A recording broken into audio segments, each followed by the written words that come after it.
we want to make sure that we have contrast between the drive and the recovery. And that contrast is aggressive acceleration through the drive and relaxation through the recovery.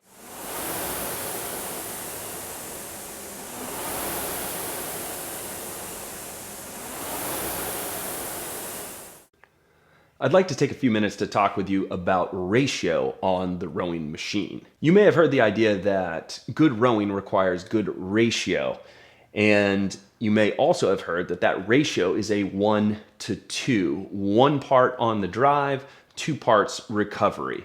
And although that's a true statement, it becomes more nuanced as stroke rating and intensity rise in rowing. So let's start from the beginning. What is a 1-to-2 ratio in rowing? And it's exactly as it sounds: 1 part drive, 2 part recovery, or 1 count drive, 2 counts recovery, which looks like this, where as you're taking your strokes, you're thinking to yourself, 1, 1, 2, 1, 1, 2. And I was running around 18 strokes per minute there, and as you can see, very easy to count that 1 part drive, 2 part recovery as we roll forward. Now, why do we want to do that? Well, the 1 count represents our intention to activate, drive, accelerate across the rowing machine. We want to do that in a limited time frame, which is the 1 count. Happens quickly, it's an acceleration. Once we have accelerated across the drive of the rowing stroke, that has accelerated the fan.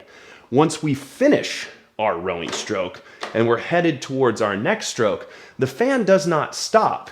As we come through and accelerate the fan, it's now spinning very, very fast. And as we come forward, it's still spinning, although it's starting to slow down, slow down, slow down as we work our way back into the front end of the rowing stroke.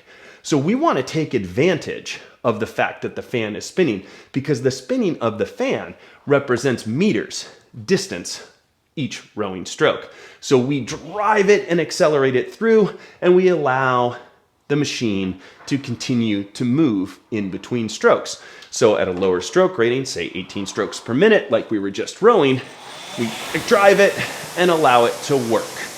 Accelerate and enjoy. Accelerate and allow the meters to tick forward. Each stroke, we're allowing the machine to continue its work as we roll forward into the next stroke. So we're creating distance each stroke by driving that 1 count, accelerating the fan to the highest possible speed we can, and allowing the fan to continue to spin, to continue to work as we make our way back into the front end of the rowing stroke. So it's a big contrast and an easy contrast to see and feel at the lower stroke ratings, 18 strokes per minute like we were doing just there. That 1 count is very crisp, and that 2 count is very full. But what happens as the stroke rating goes up? And that's an important part of the dynamic of the rowing stroke, where what we're looking to achieve as the stroke rating goes up is as crisp a 1 count as possible and as long a 2 count as possible, but understanding that it's not quite going to be a full 2 count, or it's going to be a quicker 1-2 count on the return.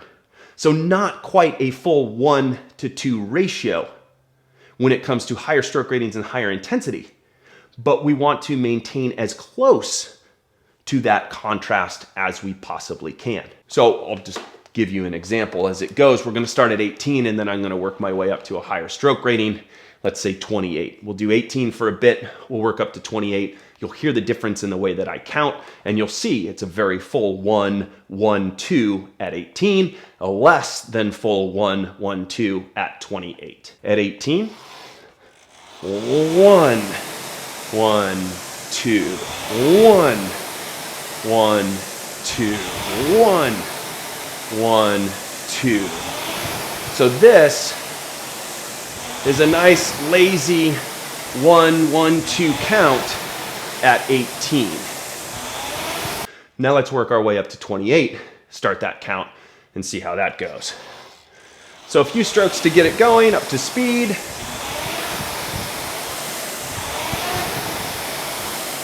And here we go.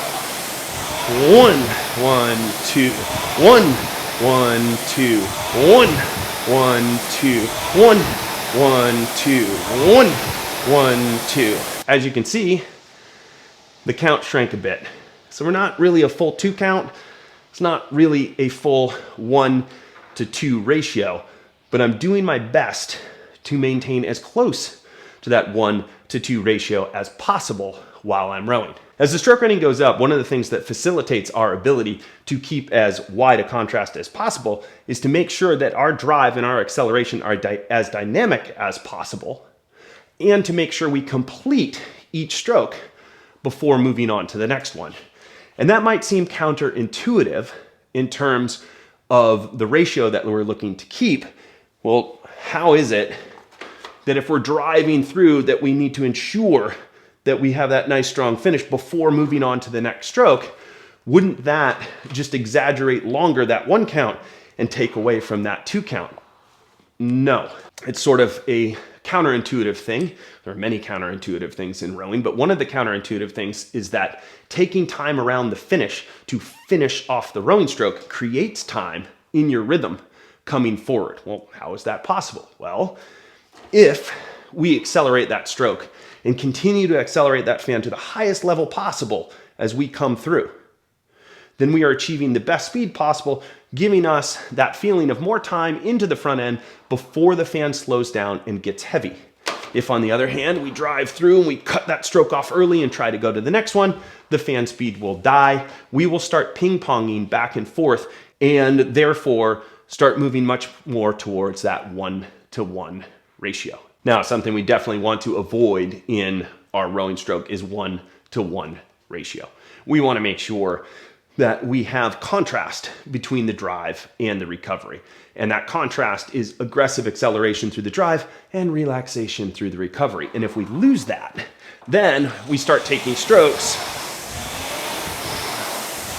that are shorter, that are 1-to-1, and we just ping pong back and forth when we're looking for length and float, drive and float, accelerate and float, press and move. And so that's what we're looking for, the contrast in the drive and the recovery. Where we started, at the lower stroke ratings, much easier to get that contrast with a 1 count and a 2 count. 1 count drive, 2 count recovery. As the stroke rating goes up, we are looking to, as much as possible, maintain that 1 to 2 count. Understanding that as intensity goes up, as strokes per minute go up, it is going to shrink that ratio slightly below those 1 to 2 parameter. So as much as you can maintain that 1 to 2 ratio of drive to recovery, regardless of the stroke rating, the better off you're going to be in terms of what the machine is going to be showing you in terms of return on your effort and your input. If you found this video useful, please like, subscribe. Know there's more content coming for you soon. And if you haven't already checked it out, please dive into our ever-expanding library of rowing videos, which will help you move your rowing to the next level.